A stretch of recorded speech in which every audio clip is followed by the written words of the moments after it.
talk about this all the time, but the NHS, especially in our area, I come from Peterhead, and our accident and emergency has just been reduced. It's now no longer a 24/7 accident emergency. So if you fall over and split your head at 8 o'clock at night, you're not going to get into accident emergency. It's kind of crazy to me that that can even be allowed, to be honest with you. But I think, well, the implications are, you know, there's a lot of people in Peterhead who are worried about things like that, but also the implications for Aberdeen accident emergency, they've you know, doubled up. Like, so I think, again, the NHS is an issue, but that is a personal issue that... Okay, that's your number one. I want to hear from more of you, and this is your chance to speak up on this. Where do you think this money should go? Tess White. I 3.5 billion, I would add another 2.5 billion saving from scrapping the National Care Service bill, 2 billion. There's millions being spent. There's 900,000 on an organisation called LGBT Youth Scotland. Stupid money is being spent. Miles Angus on his cultural trips. Well, these are political points, but where should the money be going? Three areas. So with that 6 billion, I would spend it on, firstly, healthcare. And I'd build the 2 hospitals in Aberdeen and all the national care centres, treatment centres that had been promised. I'd actually deliver the 2018 GP contract that has not been given to our GPs. Because if you're in a rural area, you cannot get to see a GP. And a lot of your GP practices are either closing, handing their contracts back. They're stretched. We need to spend money on primary health care. Go on. Hang on a second. I come from the rural areas that you're talking about. I know these things that you're saying, but my issue is that, you know, the Conservatives were in power for a long time, and none of this was fixed when they were in power. If the Tories were to get back in, what would you do different? I think it's interesting that we spoke about fear-mongering with Trump. All you've done is say things and say things like... The Scottish Government is in charge of healthcare, is in charge of education, is in charge of policing. But the same issues with the NHS exist south of the border. The issues with GPs that we're experiencing with the 2018 contract is specific to Scotland. Okay. It needs fixing now. We've got one GP practice in Annet Bank in Montrose that's closing this month. We've had several across Aberdeenshire close.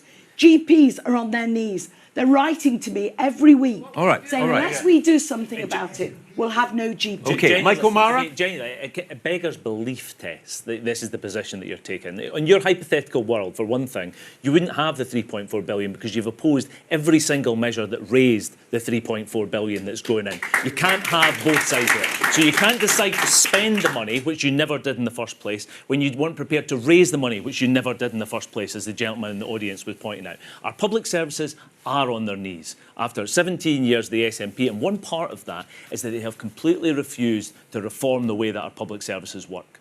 They haven't changed. We've got a different country now in terms of the demographics, the age profile, the kind of the places that we live in have changed dramatically. And what we need is actually a health service that is fit for today, an education service that's fit for today. So we've got an opportunity now in this budget in December to use that £3.4 billion to change things. Not just to do more of the same that Emma's advocating for, to pour more money into the SNP's fiscally incompetent black hole that they've created in this country. What we need to see is a change in the way of doing things. They have to make a more efficient, productive health service. So not just pay settlements. Not just pay settlements. They have to invest for change. That's absolutely critical. If they don't do that, we'll get more of the same. Okay. Let me hear from the audience. Gentleman in the glasses in the back row, and then we'll come down here. Yes. Yeah, I just wanted to touch on a point that the Conservative MSP made there about how, when being asked about budget allocations and bringing up LGBT support as one of the first things that came to mind. LGBT Youth Scotland. Yeah, but defunding that as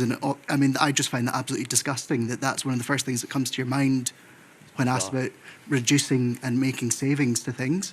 As a gay man myself, I think we don't do enough to support LGBT youth in Scotland.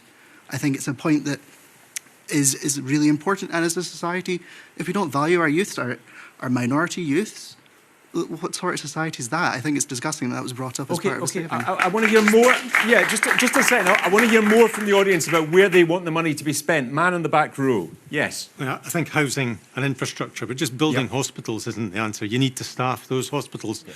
If you go to Forester Hill, there's a lot of new buildings there, brand new buildings, but they're not properly staffed and there's not even that many patients in them. But the other thing is, the 3.4 billion, the devil is in the detail.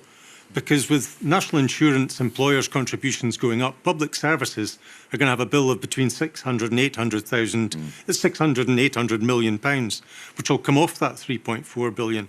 And there's other aspects of the allocation that bring down the amount that is coming.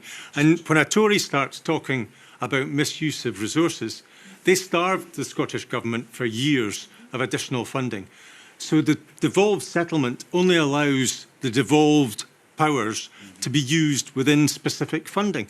So, can I have a no, you can't. No, there's not enough time. I want to hear more from the audience. Lady in the blue top here. Yes. Hi, it's just a very short point, and it's Michael Mara. The Scottish Government has to balance their books.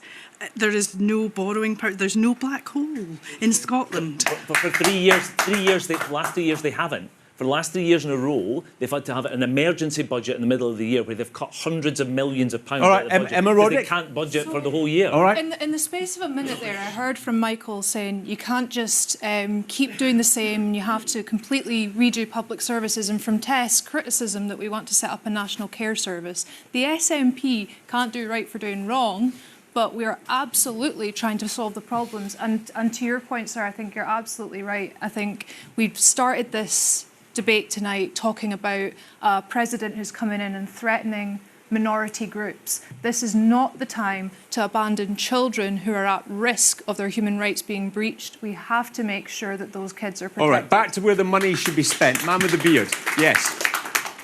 The healthcare side of things, there's a lot of money and things and ideas thrown out the front door in ED. Ideas like the care service is really a better place for the money to go, because the back door and the ways of leaving the hospital is where the blockages come from. If you make the front door more efficient, it just means there's more people waiting for beds anyway. But it's not, sorry, it's not making it efficient. It's creating a quango rather than giving money to carers. Okay.